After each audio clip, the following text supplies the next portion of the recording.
Oh yeah, what's up? It's WULFF DEN Podcast time. How you doing, everybody? See, we're not on screen right now, but the way you were saying that, you were looking at your monitor while you were saying that, so it looked like you were reading off a script, and I can see your monitor. You're not reading off of anything. No, I am this guy. This guy in the chat. This guy in the chat said, Bob voice. Oh yeah, what's up? It's WULFF DEN Podcast time. So I oh wow, I got a script. Hey everybody, what's up everybody? How you doing? Hi everybody, welcome to WULFF DEN Podcast. Yes. It's been a while since I've done this voice.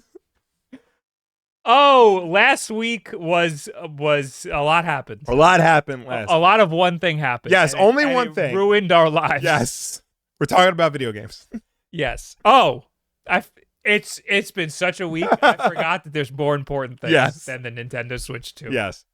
Like, for example, my kids are finally Sonic pilled. They're Sonic fans now. We did it, everybody. What happened? My daughter wanted to watch the movies.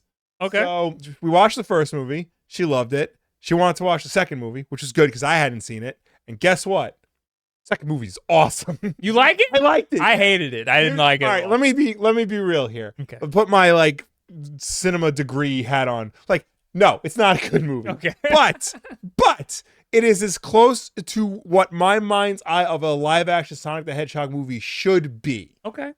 I'll they allow are that. And it had a lot more that I enjoyed about it than the first one did. It still has James Marsden in it, which you get rid of him. Yeah, his whole arc was useless. Yes. I've heard he only has 5 minutes of screen time in Sonic 3.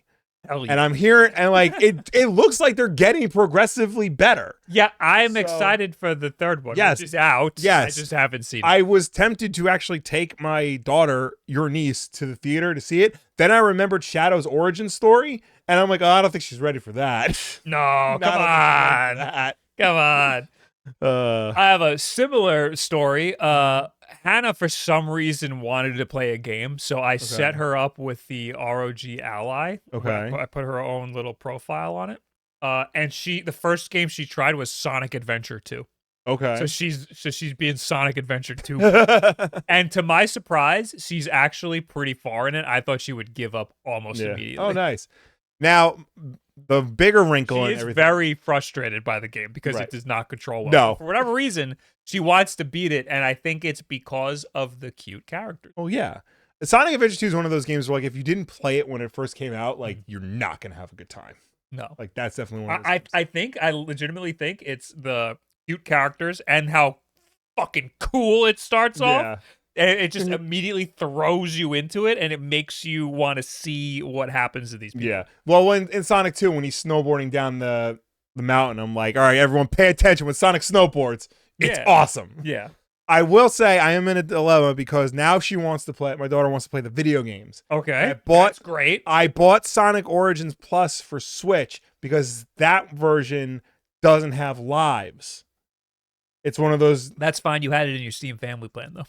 I did? Yep, I have it. Oh. I definitely have it. Unless maybe it doesn't work because I got it for free. You have Superstars. Do I not have Origin? I don't think you have Origin. Maybe I have it for Switch. Maybe.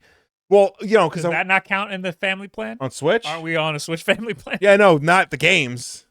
But that's the thing, because I was going to get it. No, I definitely got it on Steam because I did a Twitch sponsorship, and I remember it running better on Steam. So I specifically asked for the Steam version. Well, anyway, now I have it for Switch. Okay. It's coming for Switch because I'm like, maybe I'll let her have a Switch. We do have a Switch. I was going to give her this mom's old Switch Lite, but then my wife is like, is that a good idea giving her a handheld? Because then we'll never be able to take it away from her. Yeah. Because her other mom friends who gave their kids Switches don't tell them it's a portable device. They just have it in that's smart. So that's my little dad dilemma for the week. Do I let her have the Switch Lite, or do I lie and say that the Switch is not a portable device and make her play it on the TV? Either way, I have the parent account, the parent app, so I can lock her out after 20 minutes. Yeah, that's what the whole parental controls is. Yeah. We definitely have Sonic Origins. Okay. And I played the Plus. It doesn't say Plus, but I remember playing as Amy. Well, Plus I think just gives you the Game Gear games. And you play as Amy in the original in like Sonic 2, you could play as Amy. Okay. Yeah, it's pretty fucking sick. Yeah. So yeah. Well, all right. What else? Is there any other device you can use as a home console? I mean, I could get it. I could get it for like Xbox or. I mean, we have it on Steam already. I know. And Switch. Oh yeah, look at that. It's in my family account. Oh, what an idiot I am. I mean, unless like I just like bite the bullet and let her play it on Genesis, because we have those games on Genesis. Yeah, that's true too. That's a gateway. That is a gateway. Yeah. Anyway, how you guys do? Thank you, Sukasa, for the 36 months. Wow, 3 years with the Wolf Bros. How you doing? Judah Writer, thanks for the 6 months. Looking good, Bob. Thanks. Notice you left someone out. Kira, thanks for the 29 months. Switch 2. We'll get to it. And then Junior Moser with the 28 months. It's podcast. It sure is. It's podcast day. All right. I guess the first thing we'll talk about is the Switch 2, because we haven't talked about that at all enough. No, we've never talked about the Switch 2. So the Switch 2's out. Or not out. Sorry. It's out. Yes. So Nintendo just like out of nowhere. I was actually speaking to my daughter. I dropped her off at school, and then I get in the car. First thing I see is what was it? I just checked Blue Sky real quick, and all of a sudden it's like, oh, the Switch 2 trailer. I'm like, what? So it was announced. It was dropped at like 8 in the morning. Yeah. Right? Yeah. Thursday morning, and it was just like Nintendo's just like, here it is. That's it. Yeah. I'm glad they did that. Yeah, they didn't. No pomp, no circumstance, no nothing. Jackson, thanks for the raid. Jackson rated us. About time. I see that in my Twitch recaps. You're always the most rated, and I don't get raids from you. Thank you. I also gifted him 5 subs yesterday, because if you gift 5 subs, you get to add a game to his wheel of games, and I added Chips Challenge. Nice. And he tried not to put it on the wheel because it needs to be a Donkey Kong game. And I said, I want my 5 fucking subs back. I'm sure there's a Donkey Kong mod of Chips Challenge. Yeah. The wheel didn't land on Chips Challenge. So F. We'll try again next time. Yeah. Anyway, I assume the rumors were, we already knew last week that they were going to drop the trailer on Thursday. Yes. It's on the whiteboard that we have here. We were fairly certain that was going to happen. I didn't know it would be 8 in the morning. I woke up at 10-ish. I was waking up to get ready to post a video. I should have known that the trailer could have dropped. I should have woken up a little earlier. I didn't get a video out until like way later in the day, but it didn't really matter because the video did just fine anyway. But I thought the trailer was great. Yeah, I thought it was a good trailer. I think that the leaks ruined it a little bit. Like the hype was completely gone. Oh yeah. I was like, I've seen this before. The only thing I guess that this might make sound. Oh god, please stop. The only thing that might have made it the only thing that might have been a big surprise was maybe everything we knew, the dual USB-C ports. Dual USB-C ports. All the buttons and everything, the fact that it's bigger, all that stuff we knew already. The biggest surprise to me was the mouse. Yeah. Was the dual mice. Yeah, that seems to be confirmed. Yeah, so, I mean, there's no technical information at all, but it's pretty obvious that this sort of motion that they had in this render here is to show that you're going to use these as mice. Yeah. It seems like you put the Joy-Con into a little rail thing. Yeah. I heard that fart. I heard that fart from over here. But did you hear it? Let us know in the chat. You put the Joy-Con in this little rail thing, and it looks like the optical sensor that was rumored is touching the ground, like a mouse. Yeah. So, yeah. And there's 2. Yeah. I was talking about how the optical sensor was only in the left Joy-Con. Right. It's in both. Yeah. Well, we also talked about how, like, most people use a mouse with the right hand. And it was a little odd that it was only going to be, for the left Joy-Con. So it makes sense that they would put it in both. That was an era an error in my analysis because there were other pictures where there was a hole in the right Joy-Con. Right.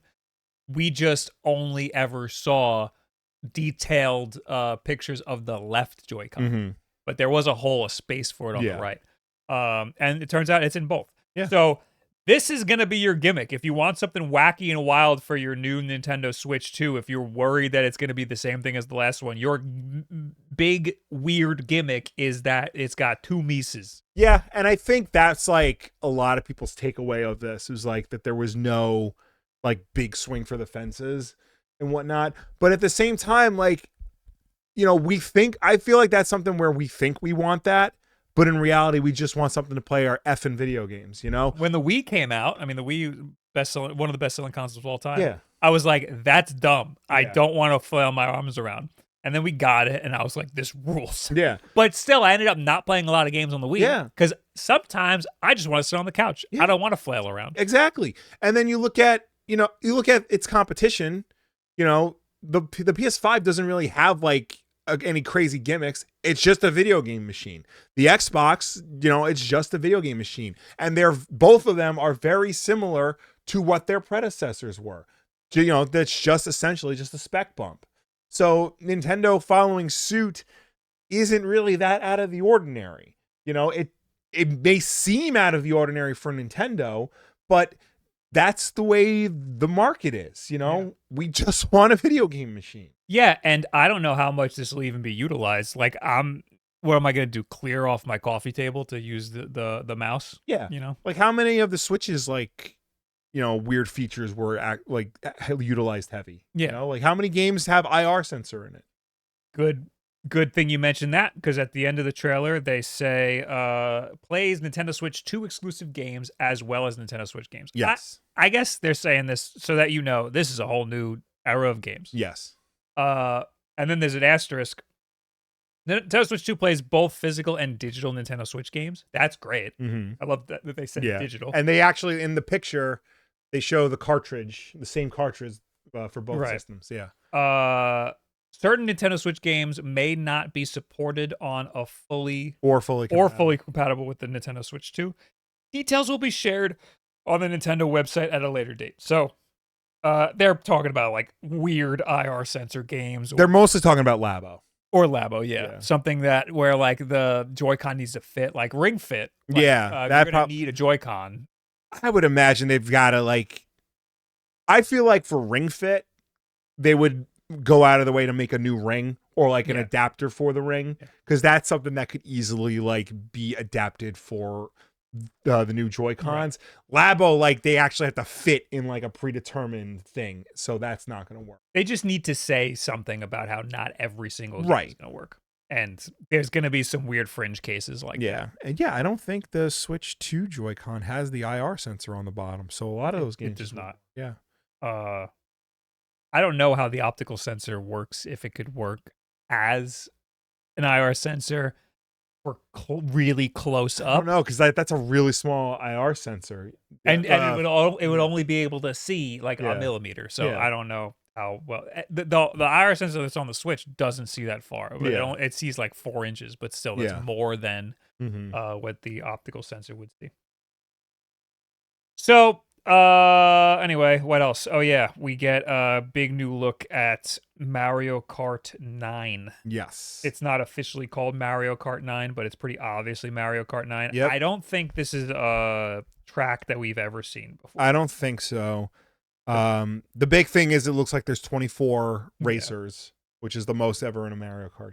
24 racers as per these little spots on the track here, or the starting positions. At the very end of the trailer, you do see what looks to be, I counted 16 racers. Some other people were counting 19, over 20 racers, but obviously there are a lot. It's looking like you're getting 24. And then also, here's a look at the dock. It is a little higher than we thought it was going to be. We thought you were going to be able to see like some stuff on the screen, but it looks like if there's going to be anything on the screen, you're not going to be seeing too much. I mean, I still think more of the Switch is peeking out than the original. Yeah, definitely. This thing's also taller than the original Yes. Switch. So I'm wondering if the dock is the same height as an original Switch. Yeah. The dock seems to be the same width as the Switch 2. Mm-hmm. So it'll be wider than the Switch 1. Yes. But I'd imagine the Switch 1 would still fit in Mm-hmm. here. Weirdly, I think the Switch 1 has an HDMI 2.1. I think. Really? I think it was never confirmed Right. whether it was 2.1 or 2.0. Like officially, like no one was able to test it enough to see if it could do that. Right. So who knows what's going to be able to be outputted. Or whether or not they'd be interchangeable. Yeah, it's hard. I mean, it's hard to tell because technically the Switch doesn't have an HDMI port; it has a USB-C port. You know what? Let me backtrack a little bit. I don't know about the HDMI port on the dock. I think there was controversy about the cable that came with the Nintendo Switch. Right. I think people were saying that was potentially HDMI 2.1. Right. I could easily test that. I don't know why I'm speculating here. I could just grab one. I'm pretty sure it was 2.1. I remember there being a whole thing when I got the OLED Switch. I was like, wait a minute, is this a 2.1 cable? Yeah. Anyway, so I don't know. We don't know anything about the dock. We literally don't know anything about the system, period. Yeah. We do see one little cable peeking out here. Yeah. That'd be cool if it just had USB-C out. Or, I mean, if it had a USB-C out. Right. That would be nice. Because I have monitors that you could just Yes, plug one but cable like into. most people are probably just hook this up to the TV. Yeah. So. Yeah. I would love to see you be able to just not even use a dock at all. Yeah. That would be great, but I doubt that they would do that. What else? The joysticks look different. So I was gonna bring that up. If you look in the video itself, when like they zoom in, when the screen goes in the background's black, around here, right here, they specifically show the blue Joy-Con like move. Yeah, and you can see white underneath it. That's gotta be their way of saying like we did something with the joystick. Yeah, these are different. Yeah. Yeah. Whatever it is, we don't know, but like this is clearly their way of saying like don't worry about drift anymore. Some people were upset that these thumbsticks don't look like they go all the way to the sides. Like they look like they don't have like a full travel. Yeah, like they could travel further. Right. I don't think that matters much. Yeah. I think the big deal here is that they are at least different. And so they'll be better in some way. It's not confirmed if they're Hall effect or not, but they probably are at least significantly better than the ones that we had previously. Yes. What else? I mean, there was something else I wanted to. We could talk about the event. Yes. Oh wait, let's talk about this little doohickey here. What do you think about that? The little jobby that everybody thinks is going to break off. Oh yeah, so that's how it connects now to the Joy-Cons connect to the Switch. They're magnetic. It's not rails anymore. It's magnetic, so they just snap in. I guess that's the connection point between the Joy-Con and the Switch. I don't think that's going to be an issue. I think that connection is too deep into the recess of the console itself to be a problem, and I don't think it's going to easily like. I did hear you can remove the Joy-Cons by force rather than like pressing the button to release them. Like if you rip them out. Yeah, I mean it's magnetic. So but I don't think that is going to be an issue. I think that's too recessed into the crevice to because it looks like you gotta like get in there to like rip it out. And I don't. It'll be like how USB-C works. There's a little doohickey in there too that never seems to break. Yeah. HDMI is the same thing. It's got a little doohickey in there. Old SNES cartridges. Yeah. Those don't break because it's just the way that these things fit into each other. If you get a pen and you jam it in there, maybe you could break it if you really wanted to. I do like the fact that part of the Joy-Con goes into the base of the tablet. I think that'll help keep it more stable because I do have my OLED Switch. It's got a little bit of give when you're like holding it in handheld. The rails don't hold that well over time. So hopefully this will work a little better. People think that the magnets will go bad over time. I think I read somewhere that electromagnets don't really do that. Yeah. Like they don't really deteriorate as much as a regular magnet does. Yeah, I don't think that should be much of a problem. Yeah, so this should be totally fine. What else? We can move to the event. Yes. So this was just the reveal of the system itself, just showing you like, hey, it's a Switch, it's another one. They did show in the trailer, like after they said it's backwards compatible. There's going to be a direct. All right. Sorry. There's going to be a direct about the Switch 2 on April 2nd of this year. So that to me says like that's going to be the event where they tell you more about the system, maybe tell you the technical specs and possibly a game or two. And then after that, they showed a screen, the Switch 2 Experience, a series of hands-on events held around the world. For more details, go to Nintendo's website. And so now we're on Nintendo's website. Yeah, so April 2nd is when we'll see a presentation. We'll get to know presumably the price. We'll get to see games. Yes. We'll get to hopefully know what this thing's capable of. Everybody wants to know what fucking resolution this thing's going to output at. I am still skeptical. I think that it will be 4K capable. I'm skeptical that any games are actually going to run in 4K. But anyway, that announcement will be on April 2nd. We do not have a release date. We will probably get one, a price and release date at that Nintendo Direct. And then starting April 4th are the experiences. Yes. In New York, it'll be 4th to the 6th. And then there's a lot. There are a lot of experiences that are going to be all over the world. Yes. And I think the last one is in Seoul, South Korea. Okay. And it ends on June 1st, I want to say. So they go all the way until June. Right.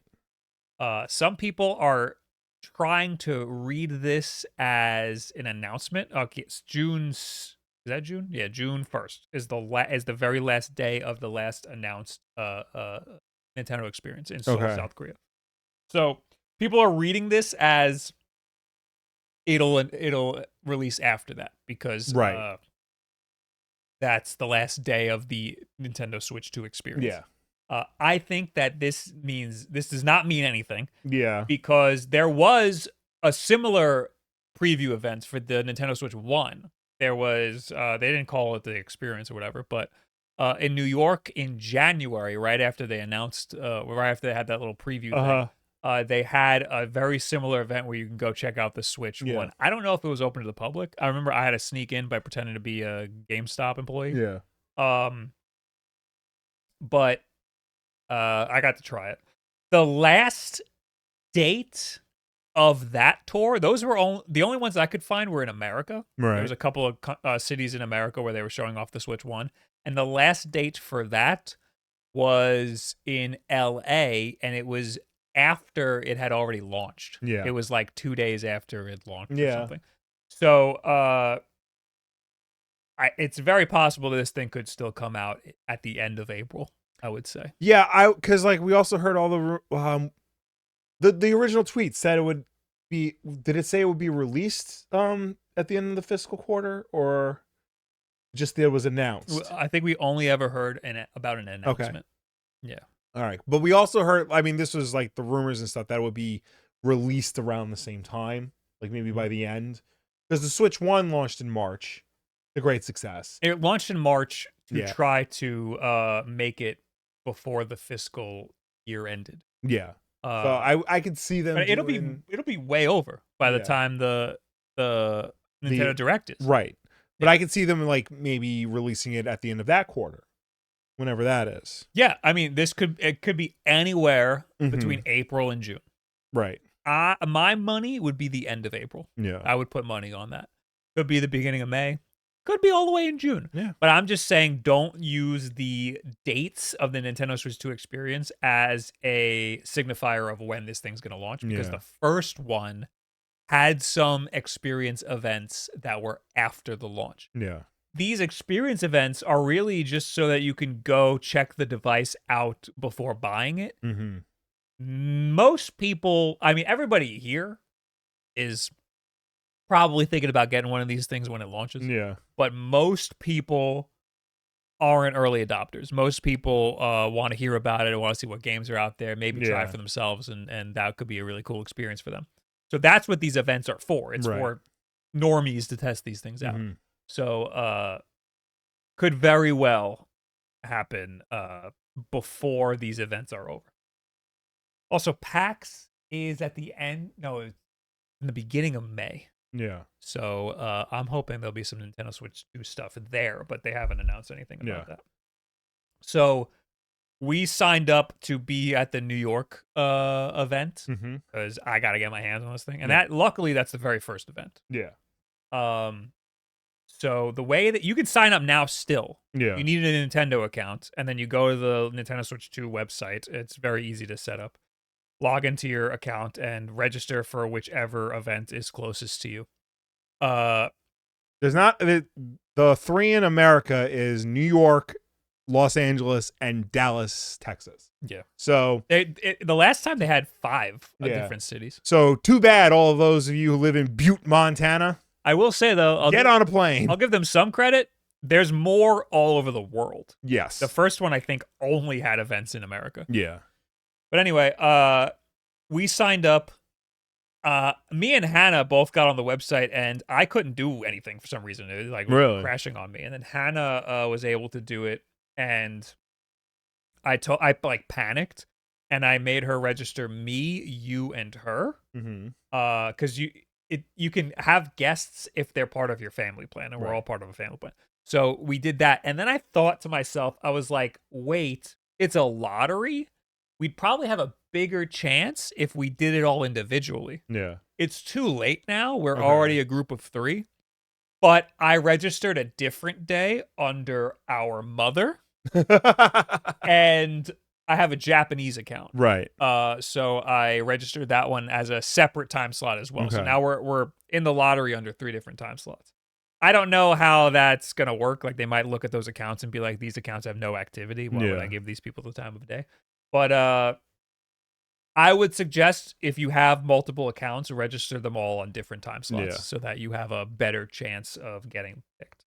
We are under the same account, but is Hannah friends with me on Switch? That's going to be an issue. Definitely not. She's going to be my sister-in-law. We got to fix that. But you're gonna play Smash?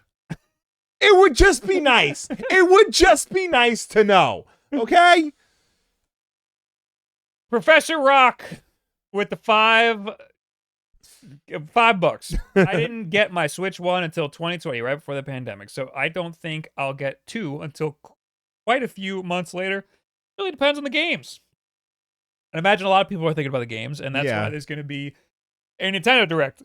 So about the games. I was thinking of this. I got the Switch 1 the year it came out, and I got it because I wanted to play Sonic Mania on my honeymoon. Because the Sonic Mania came out like the week I got married, and I wasn't going to have time to play it unless I bought a Switch and played it on the plane.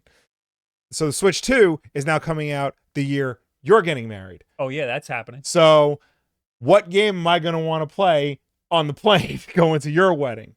That's interesting because the Switch 1 started with no games. Yes. Putting Sonic Mania on there, that is like, the Switch 1 had a very closed ecosystem. Yes. This Sonic Mania could have ran on a 3DS. Yeah. But since the ecosystem was closed, getting it on the Switch seemed enticing. The Switch 2, if they put Sonic Mania 2 on the Switch 2, it'll probably also be on the Switch 1. Right. So that won't really be But if it isn't, then I guess I'm getting myself a Switch 2. Maybe there'll be another Sonic game before then. I mean, I expect this launch window to be pretty bonkers. Yeah. I think the fact that you can bring a lot of your games over is already this. I mean, that's going to help. This thing's starting off with a huge library already. And like, I think the big thing is Prime 4. Yeah. Cuz like, yes, that might be the game. That would get me to buy a Switch too to take to your wedding. But like, that's not going to be I don't think that's going to be like a launch title, because like Metroid has never been a system seller. Yeah. And I don't know if necessarily that's going to be like their big Christmas game. I don't know like when that gets released. I would say that is summer. Yeah. Or launch window, because I think this thing's launching with Mario Kart 9, and I think that's I think it would behoove them seller. to do that. Yeah. Yeah. So I don't know if we have an article about this, but supposedly I heard a rumor that the 2 SKUs. Remember, there was a rumor that this thing's going to launch with 2 SKUs. Yes. And we assumed there was going to be a black version and a white version. Yeah. Looking like they're showing the black version. Yeah. There's a rumor that the 2 SKUs is one with just the system and one with a Mario Kart 9 bundle. Ooh. Yeah. I can't imagine Nintendo doing a pack-in game that costs more for the launch of a system, you know? Well, I mean, nowadays, like, the packing game is not free. They upcharge you for the packing game. And like, you know, nobody really like sells a launch system with a packing game anymore. Yeah. But like, that would be crazy if they did that. Well, I guess they're seeing the success of the Mario Kart 8 bundle, because that has been... And it's not friends with me on Switch Online. This is going to bother me. Oh, no. Should I just go like, get her and like force her to be my friend right now? Maybe Nintendo saw the success of Mario Kart 8 every single holiday being bundled with the Nintendo Switch, and that's enough for them to be like, we gotta bundle it together. Yeah. Which is crazy, because they didn't bundle the Switch one with Zelda, and that was the system seller for the first one. I don't think they bundled it with Mario Kart 8 until like 2 years into its life cycle. Yeah. You know? Part of the same rumor is that the system is going to be $450, and the one with Mario Kart 9 is going to be $500. See, I am going to put money on it being $400 flat. Yeah, I don't see a world where this thing sells for more than $400. $450 or even $500 is a lot. No, because now you're creeping into PC handheld territory. Yeah. And like Nintendo really can't, not that they can't afford to do it, it would be foolish of them to do that, because the Switch was and always has been like the system for the masses. That's a whole $200 over the previous generation. Yeah. That's insane. That's what? I can't do math. A little less than half. I'm not. What were you trying to? Just don't even worry about it. Just don't even. Yeah. It's a lot more money. Mm-hmm. And I don't think they would do that. Right. And I was arguing with chat the other day. Yeah. People brought up inflation. If you go by inflation, the launch of every Nintendo system since the GameCube has been almost $400 in today's money. Yeah. So I'm thinking that's a pretty safe bet, $400. Yeah. I mean, the Switch 1 has never seen a price drop. Yeah. So it's going to be more than the Switch 1. Yeah. It's going to be more than the OLED. Mm-hmm. But I think that it's not going to be that much more. $400 seems like a pretty reasonable area to be in. They like to make profits on their systems. They don't like to sell it for a loss like Sony does and like Xbox does and like Steam does. But I think that they can't afford to make it too expensive, because this is for families. Yeah, you know, this isn't for like me. Mm-hmm. They can make it as much as they want. I'll pay for it because I want it. What would be great is if they release the Switch 2 and then there's a price drop on the original vanilla Switch to like maybe $200 or something. That might be enticing for a lot of people too. It'd be cool if they keep it in the family. Like it'd be cool if a lot of games still launched for that. It'd be cool if there was a lot of parity between the two. Well, I definitely think we're still going to see cross-generational games. Yeah. I think a lot of indie games will be definitely on both, and I think that would be great to do. I think that it's a little scary not scary, but like for these companies, it might be scary seeing like Sony, how a lot of people aren't upgrading to the 5 from the 4. Yeah. Or it took a long time for people to go over. And Nintendo might be thinking about that, how if games release for both, it might discourage people from upgrading. Well, I think Nintendo has the benefit of it's been 8 years since the Switch 1 launched. So it's gotten long in the tooth. People are actually like hungry for an upgrade. So they feel like now is a good enough time to get the ball rolling on like the next generation of Switch. The big deal would be Mario Kart 9 only launching for the Switch 2, and it looks like that's probably the case.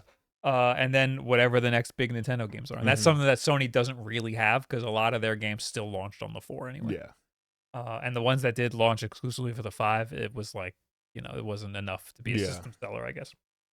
Edward Bover says, Bob, AJ made a good point that the only time we would see a pack-in game is if Donald Trump's tariffs affect the Japanese goods and they have to charge more for the system because of the tariffs. That makes a little bit of sense.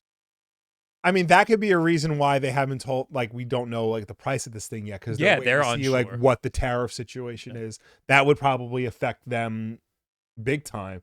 Bigly, that's the word. I saw Matt Piscatella of Circana Group was talking about how the tariffs could affect games. And he said because a lot of like physical games are made in Mexico. Oh. And if there's a 25% tariff on physical games, that could increase the price to like $80, $90 a disc. And to combat that, publishers would just stop making, physical discs. Games, they would just make the digital games. If they do release physical games, then they would have to bump the price of the digital games up to the same amount. Are we going to talk about the TikTok ban at all? We're going to talk about Marvel Snap. Okay. Which was affected by the TikTok ban. Because that made me terrified of a lot of things that could happen that include digital goods. I mean, you should be terrified. So even if they do, even if these publishers decide to stop making physical media because of the tariffs and they start doing all digital, possible they go after the digital goods too. Yeah. A lot of these games that we're playing are imported digitally. Yeah. There are a lot of Japanese games. Yeah. Right? Basically everything we're playing is a Japanese game. Mm-hmm. A Japanese company is getting our money eventually. Right. So, there's a lot of... Yes, I think that is a big possible reason as to why this thing might cost a lot more. Yeah. I'm hoping that that's not the case, but that's totally possible. Right. So, we'll find out in April. Yeah. Well, we talked about that for a long time. Yes, there's other articles here. Do we even... Former Nintendo PR managers on the Switch 2 leaks? Yeah, I mean, we could talk about that. 2 former Nintendo of America staff have discussed the ongoing Switch 2 leaks, saying that they will have Is it Kit and Krista? It's Kit and Krista, okay. Yes. Krista. In a video published to their YouTube channel, former Nintendo PR managers and friend of Bob, not me, Kit Ellis and Krista Yang discussed the likely impact the Switch 2 leaks will be having inside Nintendo itself, based on their decade-long experience at the company and having had to deal with a number of leaks in the time. Quote, I am 100% sure that they are really mad to the most severe level, Yang said. We joke around about the hot exclamation mark emails. They are hot, hot, hot. How many exclamation marks could be at the end of this? They are very, very, very upset by this. The pair went on to talk about the disruptive impact leaks have on staff at Nintendo, and suggested being dragged into an investigation this close to the Switch 2's alleged reveal will have negatively affected the staff's ability to focus on the launch of the console itself. Yang described a high-stress situation internally when staff are forced to deal with leak investigations on top of their normal work. It's a highly chaotic situation in there right now, and a real pressure cooker. They do have very good people who investigate these things, Ellis said. They will eventually get to the bottom of it. Yeah, so I saw part of the video. Basically, they are gonna be internally investigated, and they're gonna grill every single person who knew about the Nintendo Switch 2 that works at Nintendo. They're gonna go knocking on their office door, and they're gonna grill them about it and make them write a report about what they know and where they think the leak was and everything. And they have to do that right before they're announcing the Switch too. So they're already probably doing a lot of work, and now they have to do all this other paperwork. It's kind of a dumb situation to be in. Especially because like you got to know where these leaks are coming from. It's obviously the manufacturing. But yeah, I could understand why that would be a very stressful situation. And Kit and Krista have talked previously about how high stress it is anyway, with like a lot of working with the Japanese side of Nintendo. How strict they are, and how they would say passionate about the work that they do.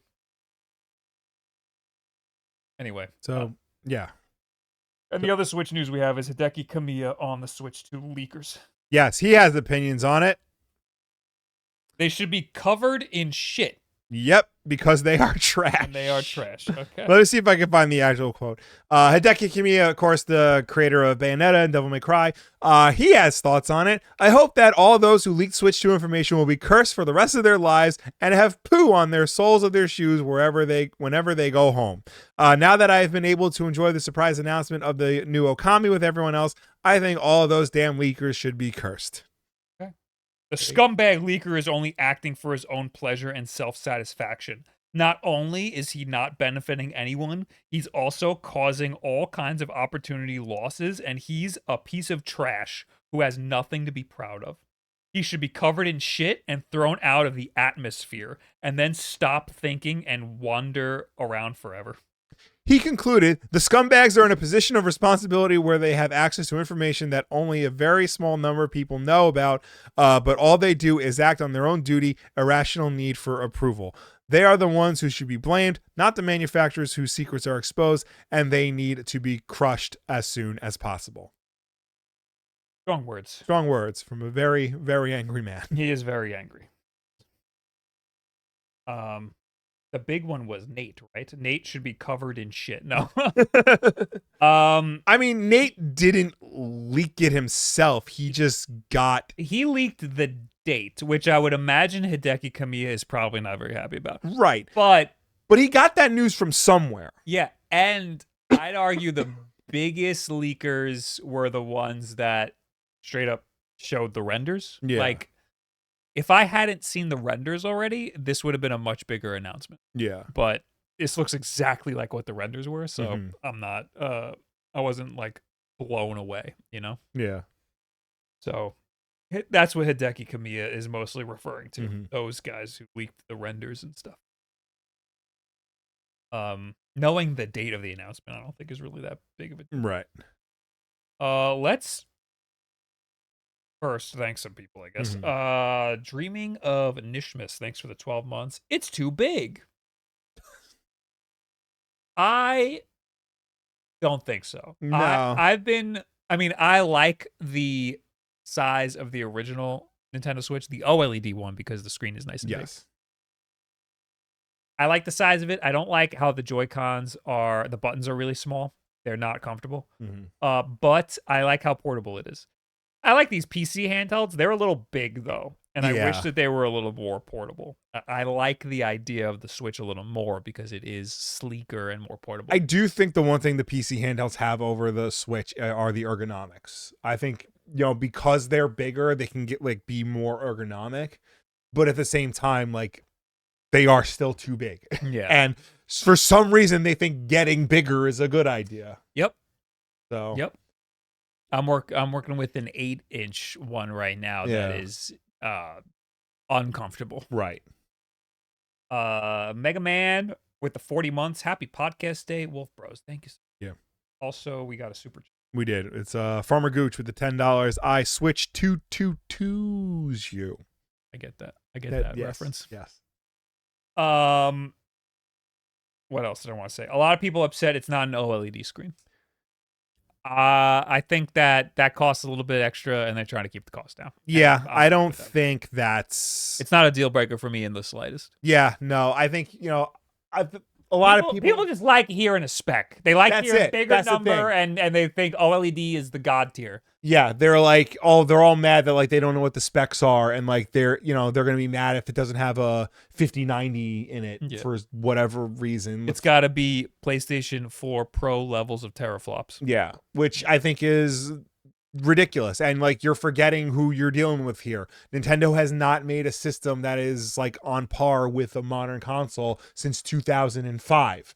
So we're working on 20 years of like older hardware here.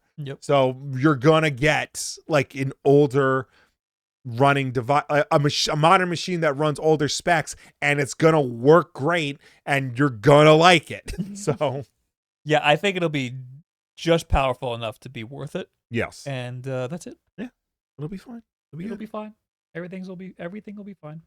I am also confident that I'm confident that about maybe 60% of the people who are crying that they want an OLED screen wouldn't be able to tell the difference between an OLED screen and an LCD. I think I'm willing to put that amount of people who are crying about the OLED screen. They're crying about specs in general. In the end, it's not going to matter like how many teraflops it has or how many like. Oh, it'll sell no matter what. Yeah, and they're still going to enjoy the games on it. Yeah, Okay, let's talk about the TikTok ban. I was struggling. I mean, I don't use it. I only really use TikTok to post our content on it. So I didn't realize how much I used it because it was down for like a few hours. Right. But it was down at prime TikTok watching time. Right.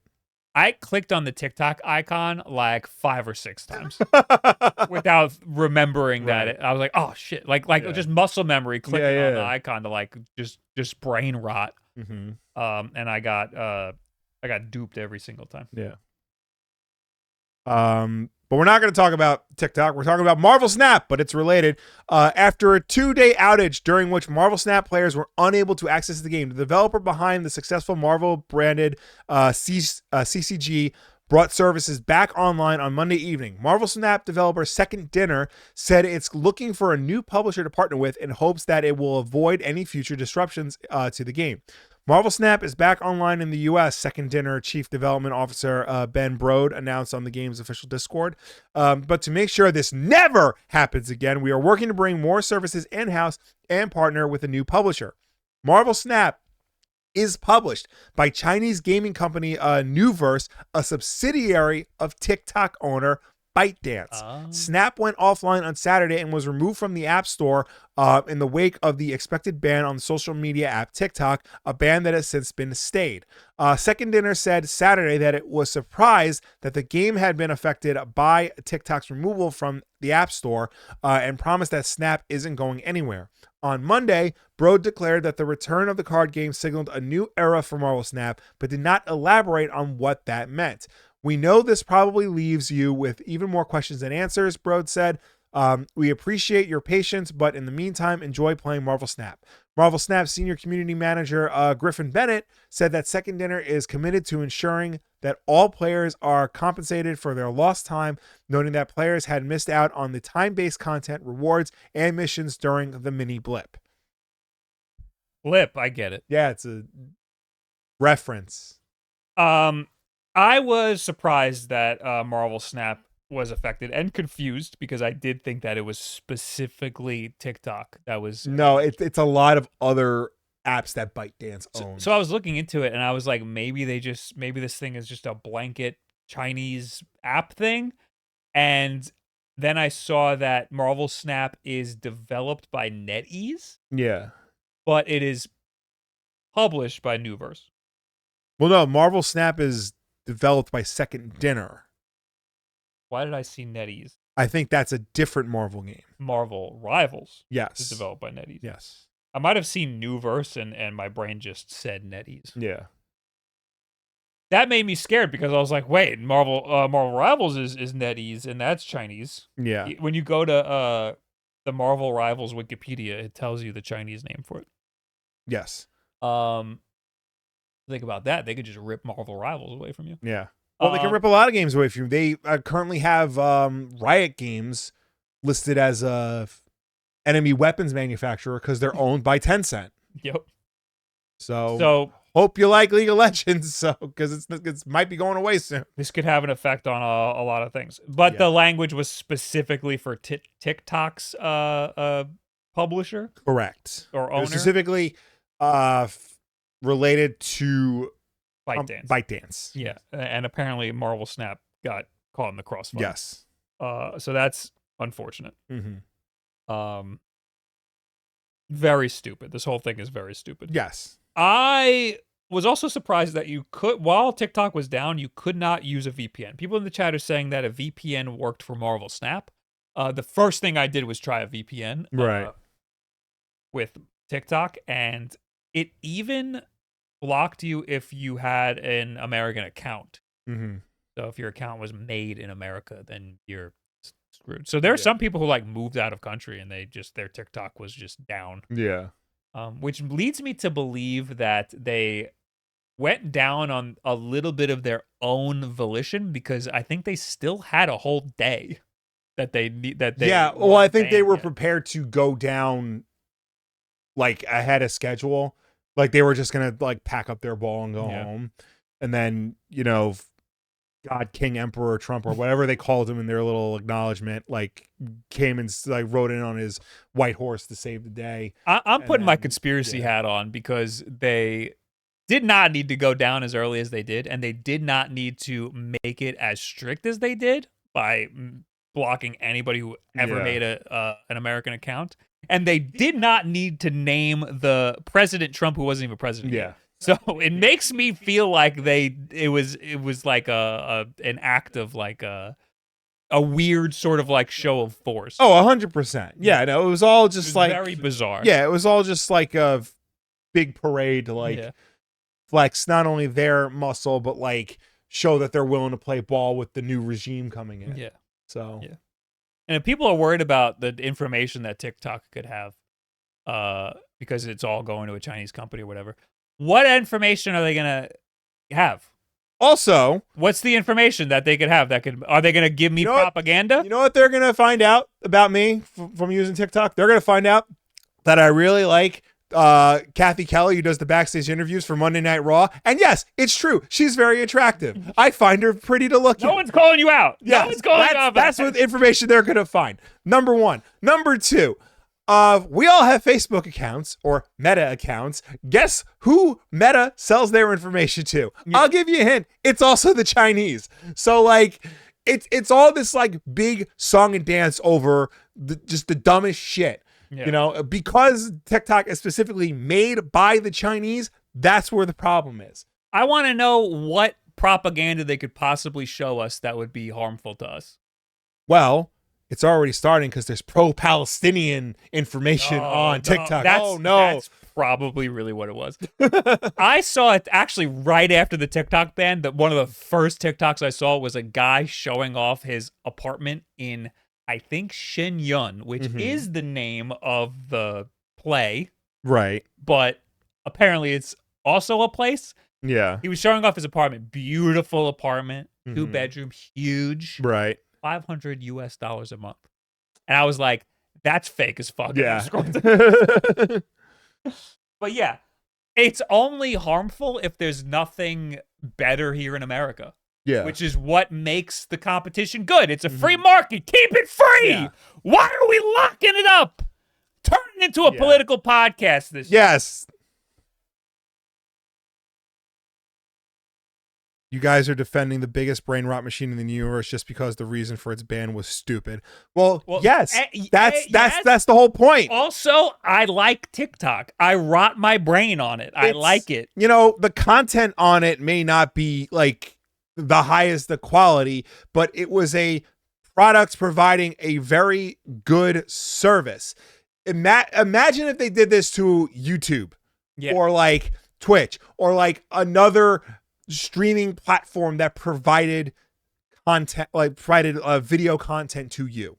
That's what we're dealing with here. TikTok is so powerful because it is the easiest way for somebody with no following to reach the most people. Right. And that's what YouTube was when it started. It was the easiest way for somebody with no following to reach the most amount of people.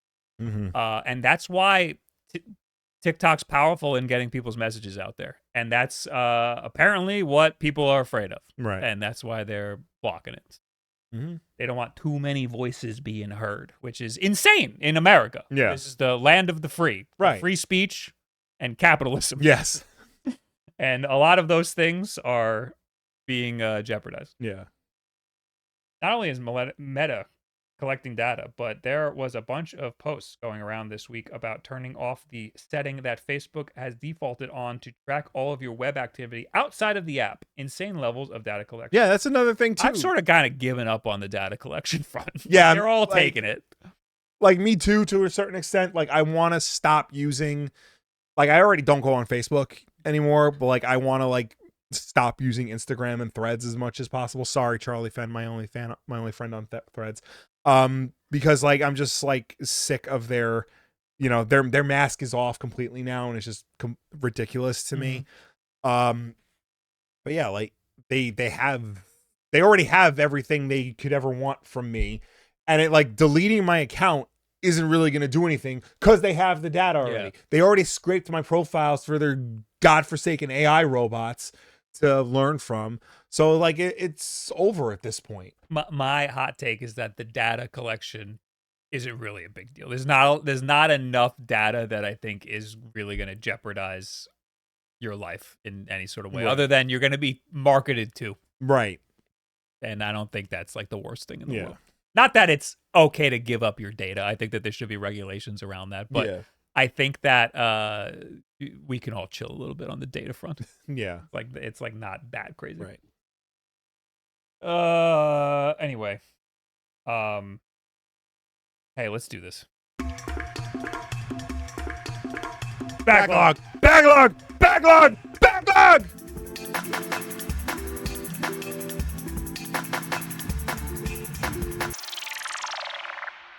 Hey guys, welcome to the Backlog. Will, what's the Backlog? The Backlog is a segment of the WULFF DEN Podcast where we go through our entire video game collection, a collection of over 978 games. We put them in a little Excel spreadsheet, and today we're going to pick one at random and talk about it, regardless of whether or not we have played it. How many games? 978. We're looking at 219. 19. That is Spy Hunter for the NES. Ooh, okay. Yeah. I remember Spy Hunter. For the NES? For the NES. I didn't know we had it for the NES. I definitely got it at a convention in some way. Yeah. This is going to be hard because I don't know if I've played the NES version, but I've definitely played the arcade version, and I imagine they're basically the same. They are very similar, yes. And that is a good thing. Because yes. The arcade is very good. Yes, the arcade version is a lot of fun. This is just you're in a car, and you're going up really fast, and you're shooting guns out the front of the car. Yep. And that's really cool, and not something you really see in a lot of anything. There was like a James Bond movie where he did that. Yeah. It was like out of the headlights or something. Yeah. But like surprisingly, there's not a lot of shooting out the front of a car in a lot of games or a lot of movies. Yeah, and this game here put it into game form, and they made it really fun. It's the fast pace, especially for the time, was unique, and it really added a sense of danger on top of like all the other enemies in the game. The sense of speed is insane because really all that's given you the sense of speed is on the sides of the screen are trees just blowing by. Yeah. But like you can see like the roads like expand and contract like very rapidly, and you have to like maneuver yourself on it, otherwise you'll get lost in the woods and explode. You got to avoid all the other cars. So I need to just check to make sure I wasn't in 2x speed because this is I know. I think the arcade version is a little more vertical. It is a standing arcade that has a wheel and a foot pedal. Yes. So you play standing up and driving with the wheel. Yeah. But the NES version is extremely similar, but you are playing with I think they made a sit down version of it so you can like sit down and actually like feel like you're in a car. Yeah, I don't know if you saw on screen, but like sometimes a truck comes by, you can drive into the truck and upgrade your vehicle. which is really cool. I think later in the game, like you can actually like turn into a boat and go in the water, or that might be a different. No, you're right. Oh, it is Spy Hunter. Okay. It is actually also one of the most clicked on parts of the playthrough. Yeah, because it's not like it's an arcade game. Never got this far. Well, because it's an arcade game. They're extremely difficult. They hide things like later in the game because like you're never supposed to see it. Like, and if you do see it, you're one of the lucky ones. You're part of an exclusive club. You got to see the boat part of Spy Hunter. Yeah, I had no idea this was a thing. Yeah. I liked this game a lot. We never had it. I would play it at the arcade frequently, and I think I got the NES version at a convention because it was extremely cheap, and I felt like we needed to have it because this is a good game. It's not a lot of great NES games, and I think this is one of the great NES games. There's not a lot of good arcade conversions for NES. At the time, home arcade conversions were bad. It was the worst version of the arcade game. And this one's pretty decent. Yeah, this was a good one. It took the Spy Hunter concept and it was able to apply it to the home version. Yeah. They did make a Spy Hunter game for the PS2. Yes, we have 2 copies of that for some reason. I've heard big Spy Hunter fans. I've heard that one's actually very good. The PS2 game. I know they made a sequel to it, Spy Hunter 2, which I heard is less good, and then there was Spy Hunter Nowhere to Run, which starred The Rock. I was gonna say there was one that was The Rock. Yes, this game does look awesome. Yeah, I've heard Spy Hunter on PS2 is very good. I have to give this a try. We have 2 copies, so you take one, I take one, and we see how it is. Okay. But yeah. Yeah, the franchise didn't really do that much. You got these games, and then I wouldn't say it was popular at all. I would say it's definitely got a cult following, but like really just for the original game. Yeah, the original game was immensely popular. Yeah. This PS2 one and everything after that, not popular. Which is a shame because I feel like this is a formula that could translate very well to like a modern day, like car combat game. Yeah, I'm surprised there's not a lot of car combat stuff going on. Like you got Burnout, even Burnout. Like Burnout's amazing, but like there's not much. That's more like strict racing. I'm talking about like where you have like weapons and like, you know, equipment to like take out all the other cars on the field. I guess you got Vigilante 8, but like and Twisted Metal. Twisted Metal, yeah. You know, but even that's I feel like there's still a lot more that could come out of car combat. Yeah, like when there hasn't been a new Vigilante 8 since the N64. When was the last time we got a new Twisted Metal game? Yeah. You know, it's a genre that like should be more popular, but just they don't make it for whatever reason. Like the only racing games we get now are your standard racing games, your Forzas, your Need for Speeds, your Gran Turismos, or Mario Kart. Mario Kart's really the only like car combat game on the market right now. Legitimate WULFF Den fan says you can play a port of this in Gotham Knights in your hideout. There's an arcade cabinet in the upstairs area for some reason. So, Spy Hunter is made by Midway. And Midway, when they went out of business, they got bought by Warner Brothers. But that's why there's a Spy Hunter cabinet in Gotham Knights. That's another problem because outside of Mortal Kombat, Warner Brothers does not give a shit about the Midway license. They have all of these classic games like Spy Hunter, like Rampage. What else did Midway make? They made a lot of stuff. But like they don't care because they got Mortal Kombat. And even then, they don't care about the old Mortal Kombat games. Just keep farting out the new Mortal Kombat games. Yeah. So, which is a shame because like Midway had a great library of stuff that like you'll never see. Yeah. Again, I'm surprised that we haven't seen much from Spy Hunter, but at the very least, the one for the NES, pretty good. The arcade game, pretty good. Yeah. Go give it a try. Don't buy Gotham Knights just to play Spy Hunter. I'd say that. Yeah. I'm pretty sure you can find these not even just on archive.org, but I'm pretty sure you can find ways to play it in a browser. Yeah. Give it a try. Try Spy Hunter. It's good. Yeah. Thanks for coming to the backlog, everybody. Come to a podcast. Goodbye. Bye. Bob, apparently this game, Spy Hunter, the arcade cabinet side art developer. Okay. Surprising to hear that this game is good, given the developer Sunsoft. They're the ones that made the Tim Burton Batman game for NES. That game is good. What are you saying, Edward Bova? Sunsoft made a lot of games. Sunsoft made some good games. They went nuts on the on the on the NES. Yeah. So they probably had some misses. Yeah, but like everyone had hits and misses.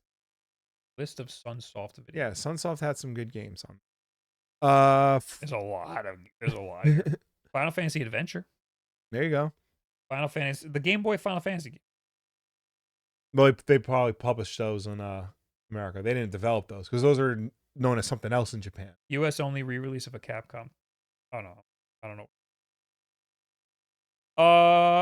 Yeah, they made a shit ton of games. Yeah. What did I say? Those motherfuckers could be making new NBA Jam games. Yes, Midway made NBA Jam, but EA somehow got the Midway Sports franchises. So NBA Jam, NFL Blitz, NHL Hits, MLB Slugfest. Those are all at EA, and EA only made a pretty decent NBA Jam remake on the Wii and the 360 and the PS3, and a neutered version of NFL Blitz on the, I think it was on the 360 and the PS3. Because nowadays, apparently the NFL can't have video games be extra violent because the NFL is a family-friendly product. Can't have violence. They're football. really trying to pretend like they're not a violent sport. They really are. All right, what's next? Where are we? We talked about Marvel Snap. Yes. So, this is good news, I think. A Nintendo lawyer has kind of probably gotten himself in trouble by talking specifically about what Nintendo looks for when they're looking at emulators. Yes.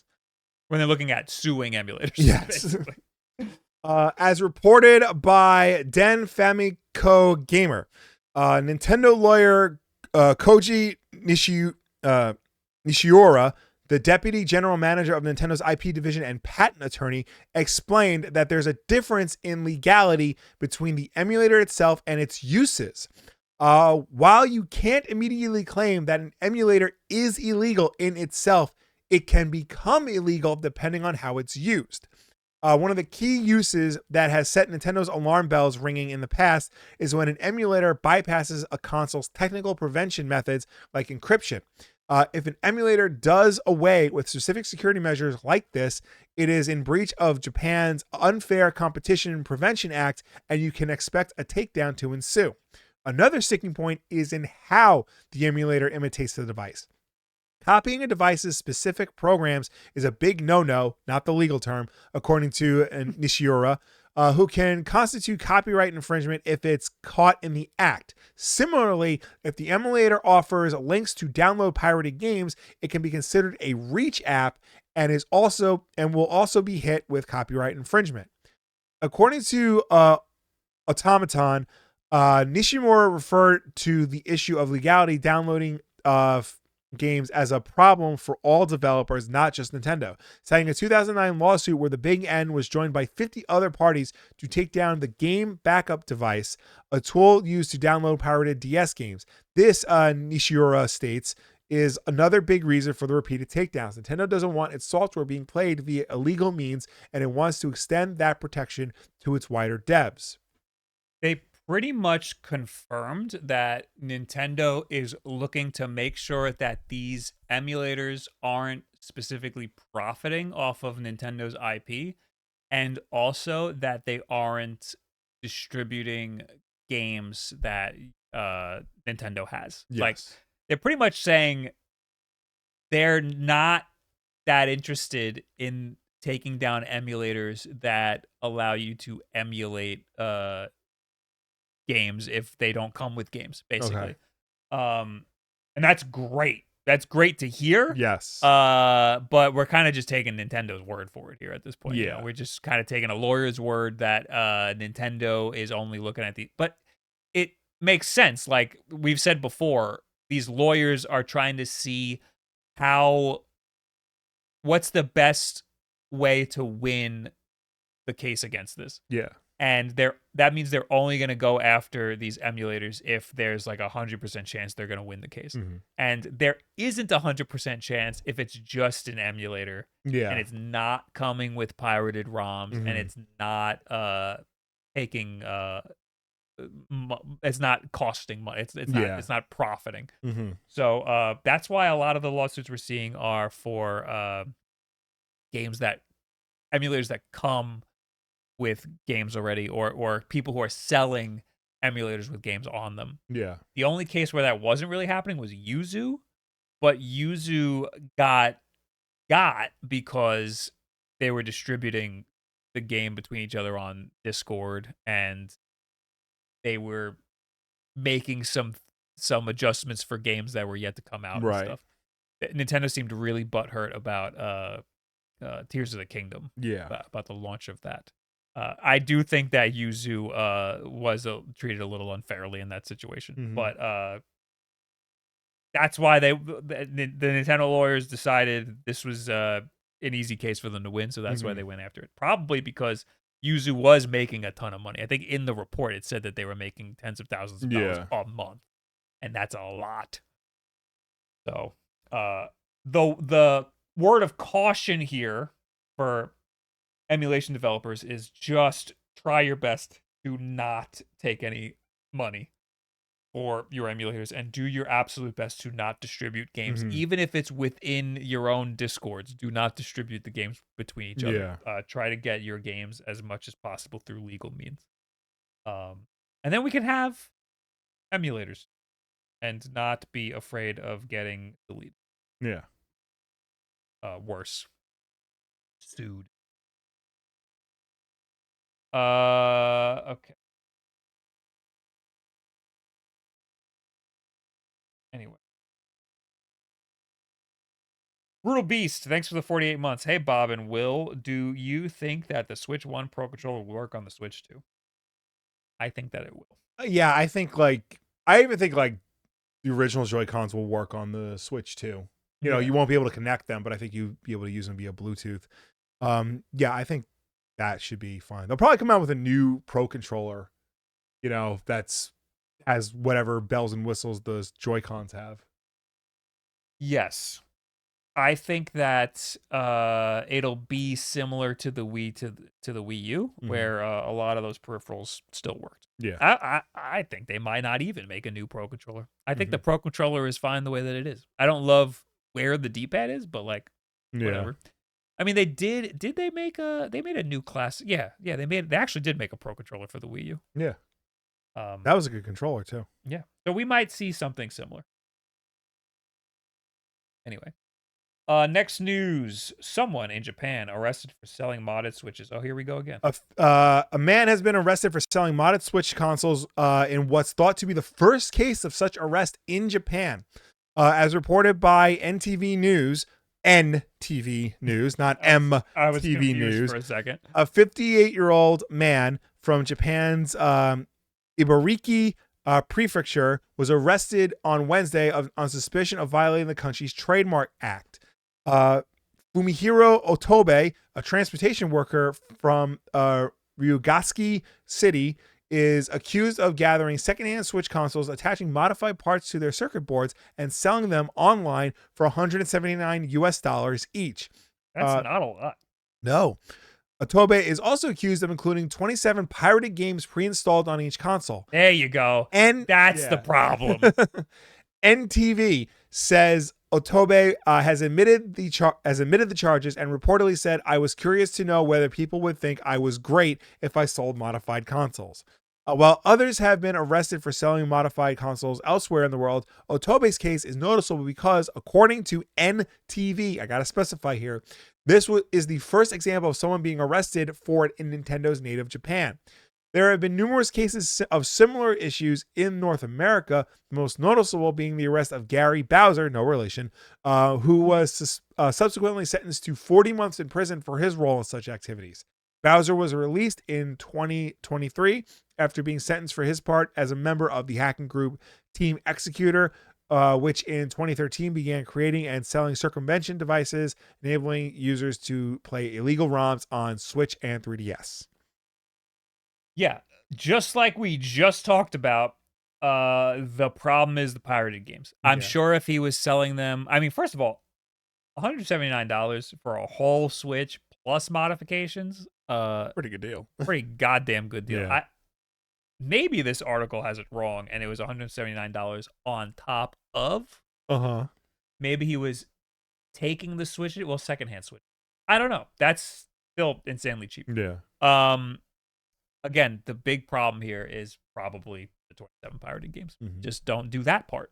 Give them a good tool to get it on there themselves. Give them a big Switch dumper. Like that should be fine. Yeah. You know? Don't give them the pirated copies, or else you're selling stolen goods, and that's not legal anywhere. Anyway, next, Sony cancels not one but 2 live service games. I heard this as like them doing a lot of games, them canceling a lot of live service. I mean, they probably are, but we know of 2. Okay. Sony has canceled 2 more of its once envisioned live service PlayStation projects. Back in February 2022, Sony stated it aimed to launch over 10 new live service games over the coming years. A month later, then Sony exec Jim Ryan said he believed live service games were a key part of gaming's future, confident in PlayStation's live service push. However, since then, the company has been pulling back on this vision, with several proposed projects canceled, and now 2 more live service games have been added to that list. In a report by Bloomberg, now reveals 2 further live service games, one from Days Gone developer Bend and one from Bluepoint, have been canceled by PlayStation following a recent review. The company did not say whether these cancellations will lead to layoffs. However, it said neither of the 2 affected PlayStation studios will be shut down. Bend and Bluepoint are highly accomplished teams who are valued members of the PlayStation Studios family, and we are working closely with each studio to determine what are the next projects, as spokesperson said. Meanwhile, a memo sent to staff at Sony stated that Sony was going to do everything it can to ensure there is minimal business impact following the recent cancellations. In the meantime, PlayStation will continue making both online and single-player games. As for what the impact the studios were working on, according to reporter Jason Schreier, Bluepoint was developing a live service game within the God of War series. Bend, meanwhile, revealed it was working on a new IP, which would include multiplayer and build upon the open world system of Days Gone back in 2022. In March of last year, a recruitment advert was posted on the studio's website, which revealed the team was looking to secure a lead project manager with hands-on game development experience in leadership roles shipping AAA live service games. Today's news that Sony has canceled 2 more live service projects sees Sony stepping further back from the lofty plans it shared just a few years ago. While the company has had a success story with Helldivers 2, released last year, quickly became a hit, others have not fared so well. Most prominently, Concord was taken offline 2 weeks after it debuted, following lackluster launch and weak sales. The game had been in the works for 8 years and then was just pulled. So this reminds me, Jason Schreier put on Blue Sky that there's been a little bit of misinformation about this. Some were saying that there were layoffs, that staff didn't know that these projects were being canceled, and apparently that's not true. They knew up to a week. They knew a week prior to the article coming out. Right. So they knew already, basically. Okay. Nobody's surprised that live service games are being canceled. I think Sony and a lot of other companies were putting a lot of stock into live service games, and then they're realizing that's not necessarily what people want, and more importantly, not a good investment. Well, I think the whole live service push was definitely back when Jim Ryan was at the head of Sony. That clearly seemed to be his thing, because even like Shuhei Yoshida, who used to work at PlayStation, was on Kind of Funny, and he said if he had stayed, he would have pushed back more against that, because I think most people can see like that's not a viable option long term, like putting all your eggs in the live service basket, as we're seeing, because a lot of live service games are doing poorly. And Concord must have been the last straw for them, because now they're cutting back even more, which is good, because people only play like 1 or 2 live service games. They don't play every live service game that comes out. These companies just saw the success of a lot of the biggest games on the planet were live service games. Yeah. So they were like, that must be where the money is. So let's make a bunch of them. And then they tried and they failed one too many times. And they're like, we got to put our money elsewhere. Yes. Because, it's not sustainable to keep trying to make live service games over and over and over again. Helldivers 2 was a success for them, but how much of a success was it, really? I mean, because I think it fell off. No, I think Helldivers was successful enough. Like, they're keeping it going. They have a movie in development now, apparently. That is true. So I think Helldivers 2 is fine.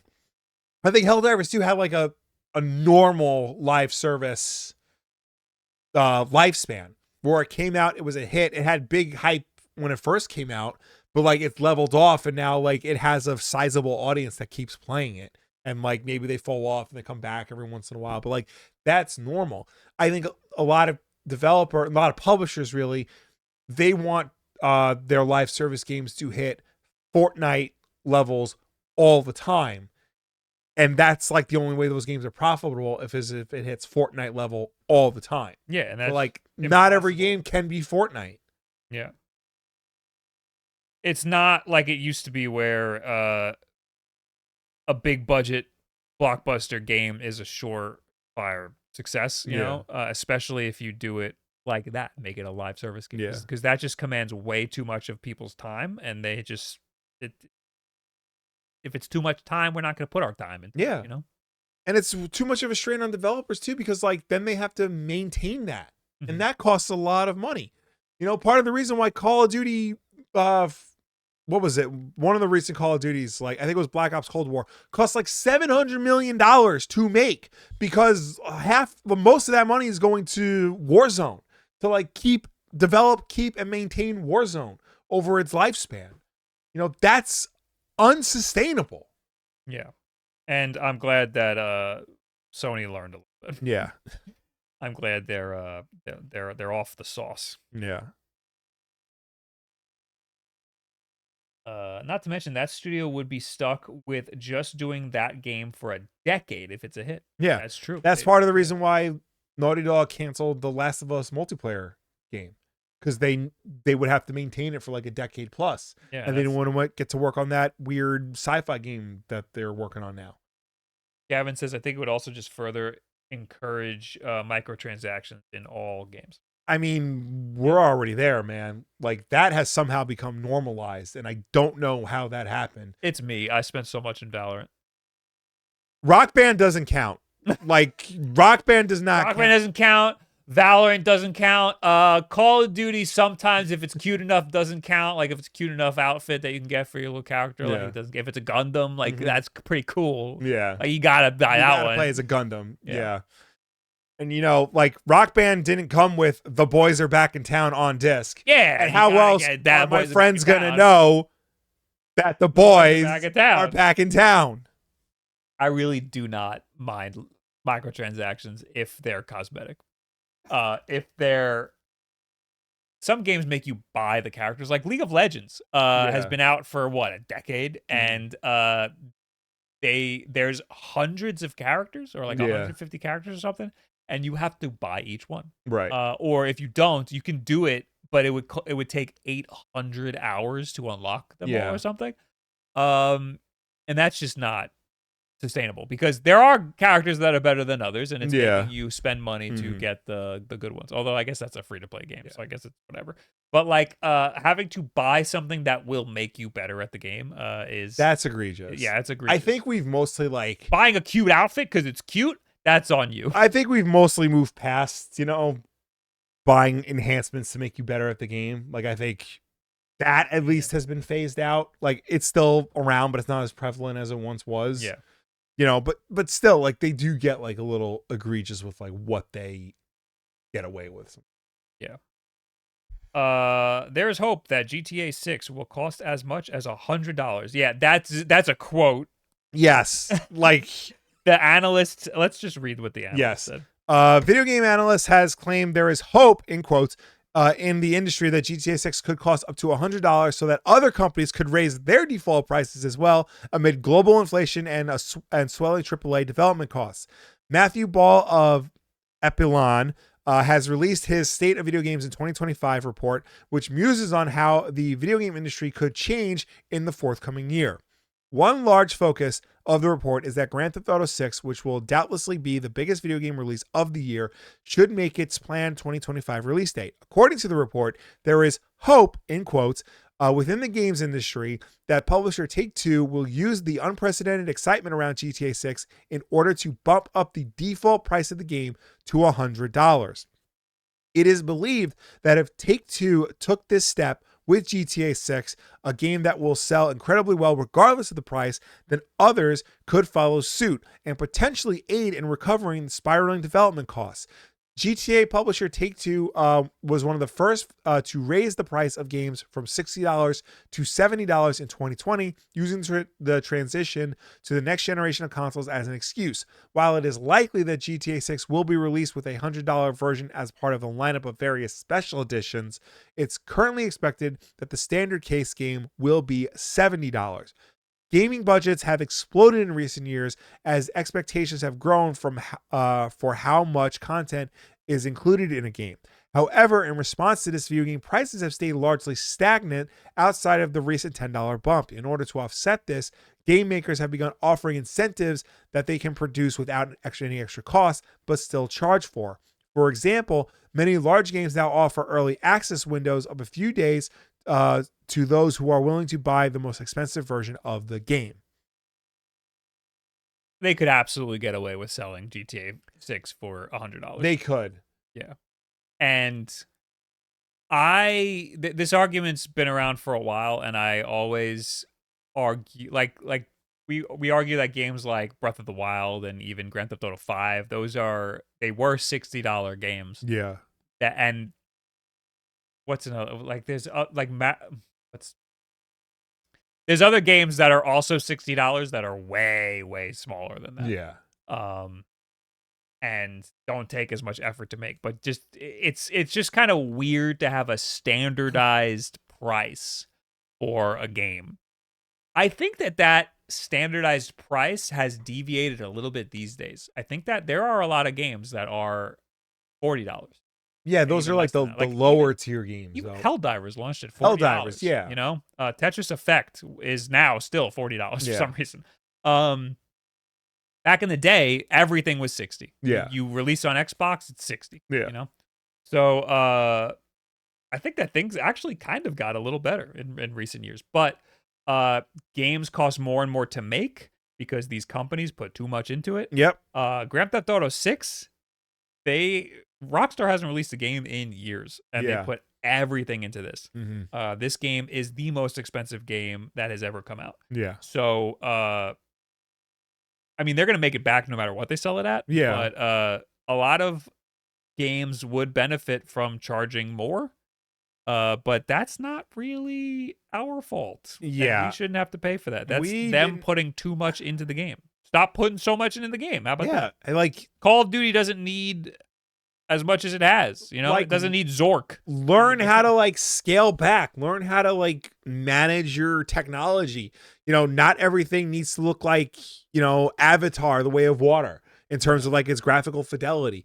Like we're okay with cartoonish looking games. You know, most of the features you put in your game are unnecessary. You do not need to make the horse testicles realistically deform when it moves. No, you do that one. Keep that one in. Okay, maybe keep that one in. But like other things of similar egregious, you know, detail, like doesn't need to happen. And if Rockstar does release Grand Theft Auto 6 for $100, this is going to set a dangerous precedent where other publishers, specifically Western publishers, are going to think that every game can be published for $100 now. Madden is going to be $100. Call of Duty is going to be $100. That's the thing, is that the industry. Assassin's Creed is going to be $120 because Ubisoft doesn't know what they're doing. They're going to learn the wrong lesson from it. Yes. Like, I think that a game like Grand Theft Auto 6 is worth $100 because it's the biggest game of all time. And they put a lot of work into it. And that's a game you will buy and play for a really long time, and you won't keep putting money into it. Like Fortnite, you might keep putting money into it after a while, but Grand Theft Auto is not like that. I mean, it could be because they do have microtransactions on their online, but still, that's a game that people buy once and they play over and over again. Whereas these other companies like Call of Duty, like that's not a game worth $100. No, I mean, they put a lot into those games, but you buy them every year. So exactly. There's a reason for that. And you know what's going to happen is like, let's say, I'm trying to think of like a franchise EA owns and like they don't. Mirror's Edge. They're going to do another Mirror's Edge. And it's gonna be a really good game. It's gonna look nice, and everyone's gonna, when the play comes out, everyone's gonna love it. But it's gonna cost $100. Nobody's gonna spend $100 on Mirror's Edge, and EA is gonna say like, "Oh, I guess nobody likes Mirror's Edge." Like, no, you priced it out of like reasonability. Yeah. The games industry has been learning the wrong lessons from a lot of this stuff recently, and I have no faith that they will learn the right lessons from this. It'll be bad. I mean, games should have gone up in price a long time ago. Yeah. But they didn't. So, I mean, $70. We're all already still feeling the hurt from the $70. Yeah. Hey, who bought Mirror's Edge on Steam? Oh, I got that in a bundle. Okay. Yeah, I got that in a bundle. I saw that the other day when I was looking at the Steam library. I got that in a bundle. Anyway, where are we now? Yeah, I mean, I'm not surprised. I wouldn't be surprised if Grand Theft Auto cost $100 and they would be able to get away with it, but that's gonna set a bad precedent. Oh yeah, it's gonna be really weird. Next, EA shutting down Origin. I forgot about this. Right. EA's Origin app has always topped the charts of things no one wants to have, alongside venereal diseases. What's gonna happen? Is it turning into something else? It's finally being closed down forever, but sadly, it's not a clean, liberating break. It's being fully replaced by the EA app, which also sucks. Their words, but I probably agree with them. I didn't know there even was. Also, it will only work on 64-bit machines, and EA will just delete access to all of your games if you don't make the switch. Hopefully, if you're already on a 64-bit PC, there's a very little change here. The EA app is as clunky and frustrating as Origin was, and completely unnecessary obstacle between you and just double-clicking on the icon for the game you want to play. But when you want to play Burnout Paradise for the millionth time, it's no more of an ordeal than it was before. The real issue arrives if you're running a 32-bit version of Windows or Mac. The number of people who will be affected will admittedly be small, but a small number of a very big number is still means an awful lot of people will be screwed. If you're in this group, the games you already own on Origin, despite not changing in any way, will not be playable via the EA app. And given Origin's going to absolutely stop working entirely in 3 months, if you don't upgrade your machine, you're not going to be able to play all of them. You're not going to be able to play all of them. Yeah, that's egregious. Yeah. This sounds like a lawsuit. Yeah. If you're on Windows 11, you should be good. But if you're on Windows 10, Windows 10 users prior to 2020 could still buy the 32-bit version of the software, and upgrading it is a real pain. It involves entirely formatting the hard disk on which Windows is installed and then reinstalling Windows in its 64-bit variation. There's also devices that just are 32-bit. Yeah. So, you might, if you have an older computer or an older device that you're playing these PC games on, you might be on the 32-bit version. Yeah. And that would be a real bummer because it just means you're locked out of these games. And that sounds like a lawsuit. Like, these are your digital games that were made for this system and can work on this system, and now all of a sudden you can't play them on this system because why? And as far as I know, like, there's still like some compatibility between like 32 and 64-bit programs. Like if you're running a 32-bit machine, I think you can still run 64-bit programs, like just in a lower quality mode. I'm not opposed to making the jump to 64-bit, right, leaving 32-bit behind, because we gotta do that eventually, right? But there needs to be a legacy mode. Yeah, absolutely. There's not, like, it's just upgrading is not very easy for a lot of people, because like these things cost a lot of money and it takes a lot of time to convert. You gotta give people the tools to be able to still use the things that they purchased. Yeah. full stop. Mm-hmm. So that's shame on you. I hope Yeah. you also get sued just like Ubisoft is. Now I gotta look to see because I know I have an Origin account for whatever reason. Probably when I got the Humble bundle that Mirror's Edge came in, probably came with that. So I gotta see if that's fucking working. I do for Jedi Survivor. Yeah. You needed Origin or something, and some Battlefield games. Yeah. But I'd imagine the account is the same. Yeah. You know, so it's not really a big deal. Mm-hmm. Last news: Elon Musk admits Read the whole thing. Account boosting on Path of Exile 2 and Diablo 4, No. but says deal. What you want me to read? Yeah, read mine. Elon Musk sucks. Admits to account boosting. Yeah, that's all you need. Okay, sorry. Yeah. All right. I watched the video about his Path of Exile 2 thing. Yeah. He definitely was not playing on his account, and somebody else got him to where he was, which is like number 20 in the world for Path of Exile or something. Somebody else like set up his account for him basically, and then he took it over to do a live stream and clearly had no idea what he was doing. I didn't know he was doing it in Diablo 4, but if he was doing it in Path of Exile 2, presumably he was doing it in Diablo 4. Yeah. People who play the game realized that he did not know what he was playing it like a guy who hasn't really played Path of Exile 2. Yeah. Billionaire loser who sucks and part-time Nazi Elon Musk raised more than a few eyebrows earlier this month when he streamed playing a high-level Path of Exile 2 character, but to considerable mirth of viewers didn't seem to have an understanding of the basic game mechanics. Alas, Musk's hardcore character would soon enough kick the bucket at level 97. So is he account boosting or what? And is this all a bit odd? Musk is the world's richest man, is involved in countless real-world ventures of consequence and controversy, and yet seems to be very interested in whether people think he's a legitimate hardcore gamer or not, because he's a loser who sucks.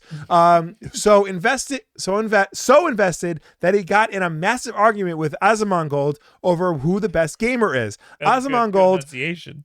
What? Good enunciation. Thanks.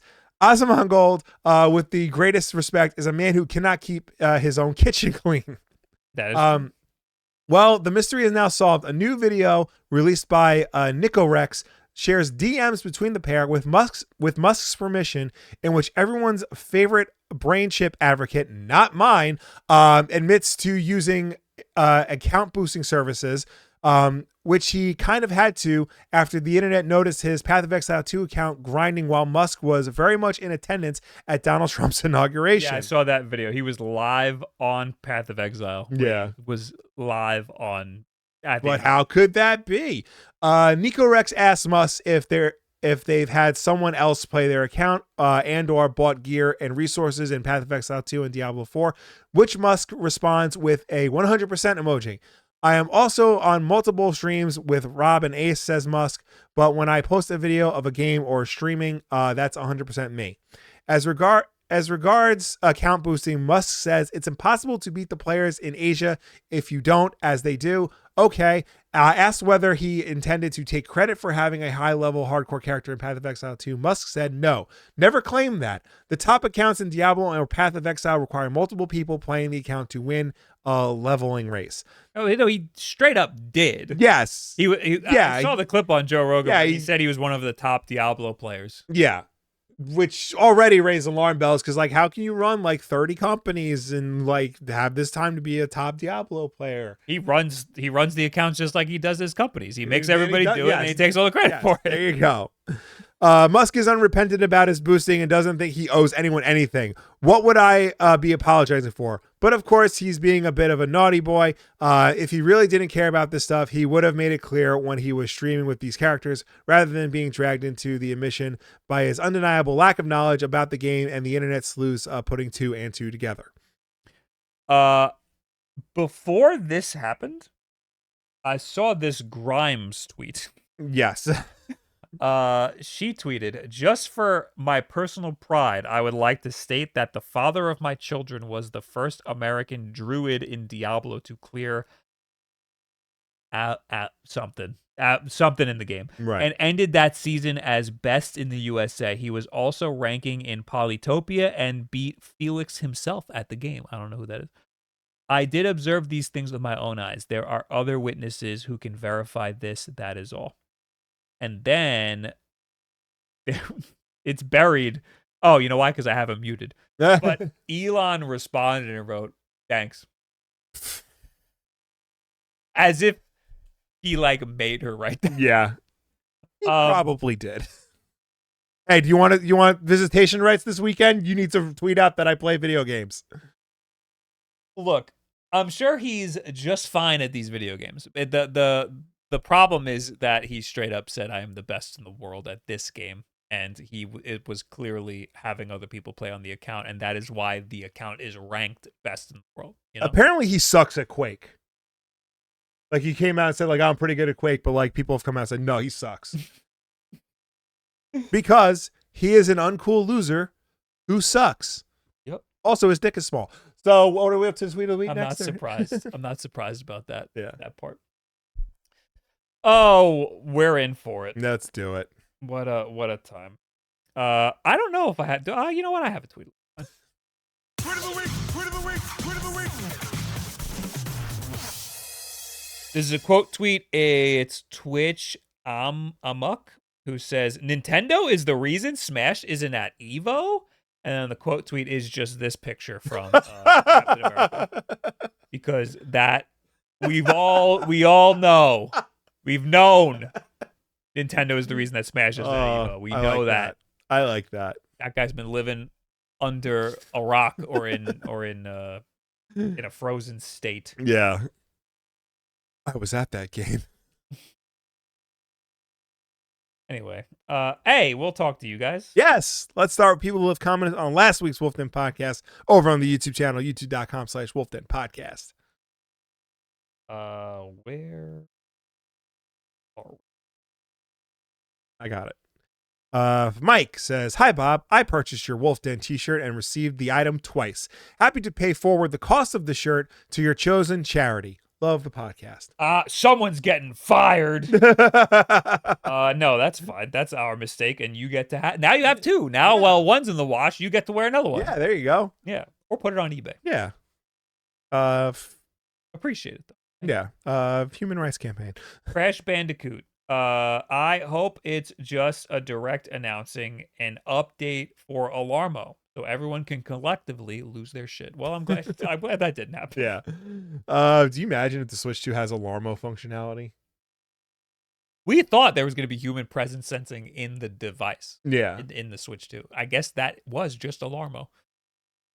TJ Meyer says, "At this point, does Nintendo even care about their fan base if they don't have a Jello dispensing button?" Clearly not. The hole. We thought the hole was going to be a Jello dispensing. Clearly, they don't care. Yeah. Dispensing button. Melon says, "I hate Echo the Dolphin. I blame it for contributing to my thalassophobia."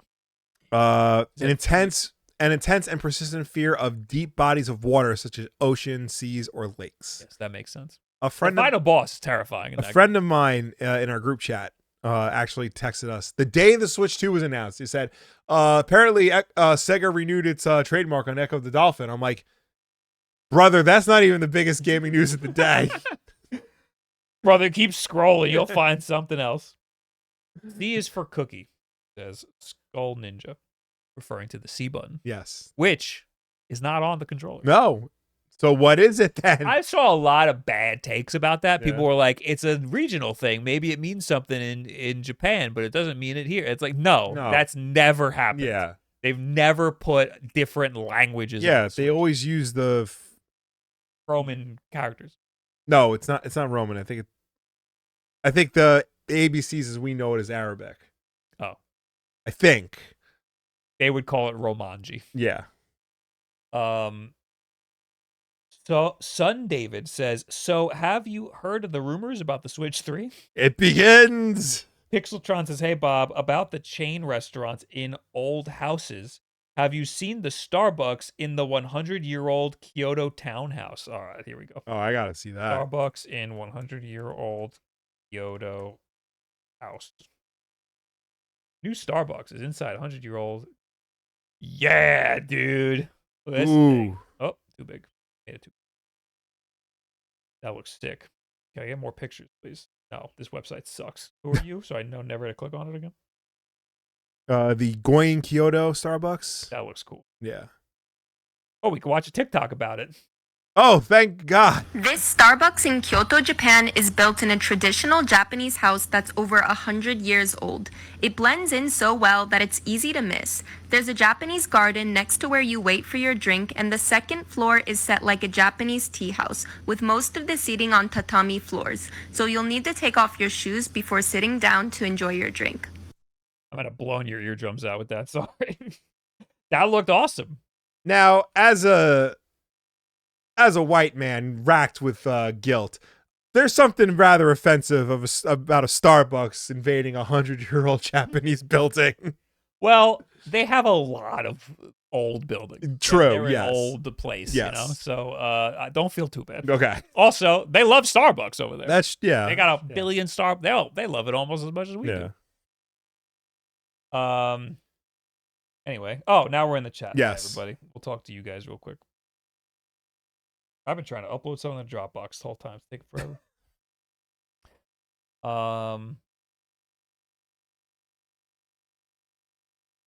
Someone's gonna be really upset if the leak Smell-O-Vision Princess Peach game gets delayed. I saw that video. Hmm. Oh, I was gonna look at the our whiteboard. Oh yeah. And I mean, I guess I did it in my. You did it in your standalone video, yeah. I thought the Japanese tear down old buildings when they buy the land. Yeah, but also there is a lot of old buildings in Kyoto. Yeah. Keep your ear to the comics news ground tomorrow, Will. My ear is always on that ground, Gavin. Ooh, You that's know exclusive. that. Exclusive. Yes. Oh, some people were saying that the C button that's on the Switch 2 might be a touchpad like the Legion Go S. The Legion Go S has a very tiny touchpad. That's a really tiny touchpad. It would be really Yeah. tiny if this was the touchpad. Yeah. I am not sure about that. Mhm. But again, I didn't even think a mouse was going to be there, so Yeah. it could be. Bob, Bob, are you going to review the ridiculous Acer Nitro giant tablet handheld thingy? I would love to. I won't buy it for $1,000. yeah. I need to be sent it. I'll take a loan. Give me on a loan. Guys, it's my birthday on Saturday. I'm turning 29. Anything I should do before turning 30 next year? Start doing knee exercises. Back exercise. Also, just warning, I had my gallbladder taken out at 30. So start eating healthy. You know what? I'm going to take the opposite approach. Eat whatever dog shit food you like now. And just run your body into the ground. Yeah. This is the last year you can. Because once you're 30, It's like a switch. it's all downhill. Yeah. Going to LA for the first time next week. Hopefully I don't get a kidney stolen. Why? Are you going to like downtown LA? Nobody goes Yeah. to downtown LA. Going to Skid Row specifically? Is there any way the other more costly SKU for the Switch 2 is for an OLED option? Nope. I wouldn't say that. I think that that's very unlikely. Bob and Will, what is your take on the weird news Nintendo cuts ties with Japanese TV network embroiled in sex scandal? I have zero take on this. I'm not. Yeah, I'm not entering this conversation. I mean, most companies cut ties with someone or something that is involved in a sex scandal. Japan is very weird about that. I mean, they're usually pretty open to sex stuff. But Well, like, what's the scandal? yeah, I don't know what the Because, scandal is. like- I don't want to look into it, honestly. Because, like, I don't know if you've been keeping up with what's going on with Neil Gaiman, but, like, he is embroiled in a very dark sex scandal, and a lot of companies are cutting ties with him. So, A lot of people are being outed for being yeah. sex pests. And you know what? Good. Yeah. If you treat your mistress okay, it's okay. But if not, that is a problem. Words to live by. Yeah. Very true. Yes.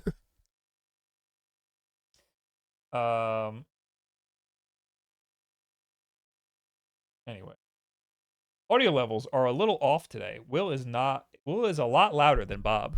Sorry. Hmm. Sorry about that. Well, next time. Bring the mic in. Okay, well, maybe it was just far away for a little bit. Okay. So since the Switch 2's Joy-Cons can also be a mouse, think that will work with FPSs, or they just want to port Mario Paint? I just don't know what you would do with your left hand, because they did that with the Lenovo Legion Go. Right. It's cool, but like you still need a keyboard. Like I don't know what to. The problem with having a mouse, there's a controller out there that is a controller with the left hand and a mouse on the right hand, and it just plugs into itself. But then you lose the face buttons. Yeah. They'd all be on the thumb, and that's weird. Yeah. So it does open the door for FPSs, but it adds a lot more questions. Yeah. But I don't think they have the answers. I also don't think a lot of FPSs will utilize it, because I think about like other systems that like had mice, like PlayStation had a mouse, SNES had a mouse. And like there were first-person shooters on both of those systems, but only like a handful used it. Yeah. So like I don't think whatever, like Doom will probably use it, but I don't think like every first-person shooter on Switch is going to use it. There are a lot of ports for the Switch that are just the PC versions, like Quake, Jedi Knight, and they allow you to plug in a keyboard. Yeah. So you will probably see mouse support unintentionally. Yeah.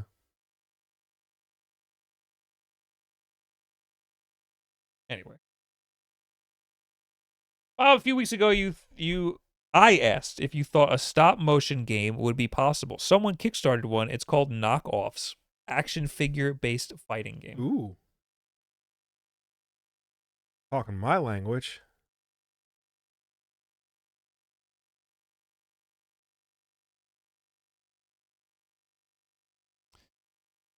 Knock off the battle of imagination. Yeah. Oh my god, don't. Show us Is this gameplay. it? I guess this is it. Doesn't look stop motion. Looks like a Now robot. Now it looks stop motion. I'd love to see some gameplay. It doesn't look like stop motion.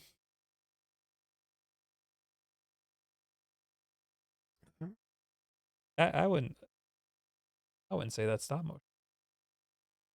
Oh, there's a YouTube trailer. Oh. It's not, yeah, I wouldn't say it's stop motion. It's too fluid. Stop motion has like the missing frames. Yeah. So It it's just close. it just looks like they modeled it. Yeah. There's like a He-Man knockoff in there. Oh, it looks kind of. I mean, the animations, that like ultimate animation looked kind of stop motion. Yeah. That looked pretty cool. What's the doll man in Death Stranding 2? Yeah, That looks he stop motion. Yeah, it's just Just him, though. you're missing some frames. Yeah. Yeah, So that's cool. that's what we're talking about, like that kind of look.